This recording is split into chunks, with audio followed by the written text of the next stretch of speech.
Hi, this is Jen Rubin, and this is Jen Rubin's Green Room.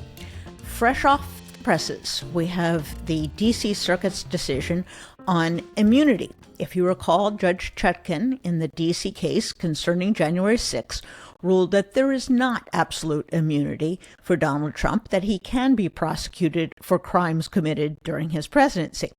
Trump took that up on appeal, and about 4 weeks ago or so, there was an oral argument. And since then, there's been much toing and froing and complaining and whining that the court was taking too long. Well, it was worth the wait.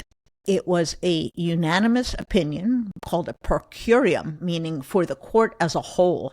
That suggests that all the judges had some kind of hand in writing it.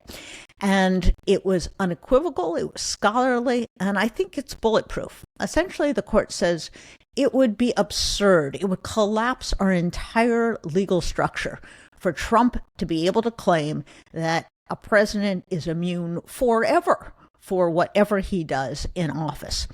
And the court, in a 57-page opinion, I think was quite accurate, quite specific in what Trump was claiming and why that was absurd. Now, a good deal of the case was taken up, or a good deal of the opinion was taken up on whether the court should even be hearing the case on collateral appeal, that is, on interlocutory appeal before a judgment. And there's a very long legal discussion of that. If you're interested, go ahead, read that. But what you should really focus on is pages 39 to 41, and those are the heart of the matter. Where the court defends the rule of law, the court makes clear that it would be even more absurd to allow Trump to interfere with the transfer of power and then claim legal immunity from that. So what happens now? The court actually put Trump on a very short timeline. He has until Monday to seek a stay from the Supreme Court in order to prevent the trial from going forward. If he doesn't get the stay, or the Supreme Court denies cert altogether, we're back on the trial schedule. And although we've lost a few weeks on this issue of immunity, Trump will be back on schedule for a trial sometime in the late spring or early summer. What happens if the court does take up the appeal?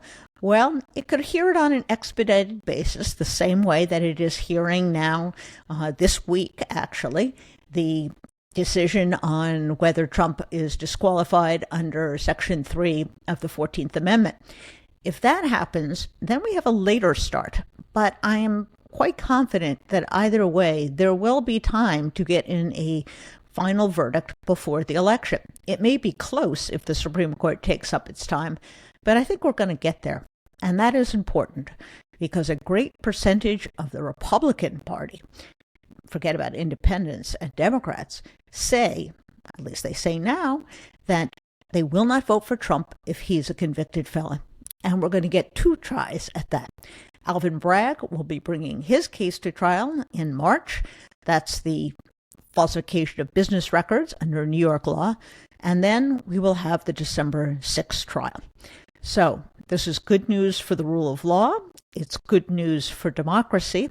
And stay tuned to figure out what the Supreme Court is going to do next.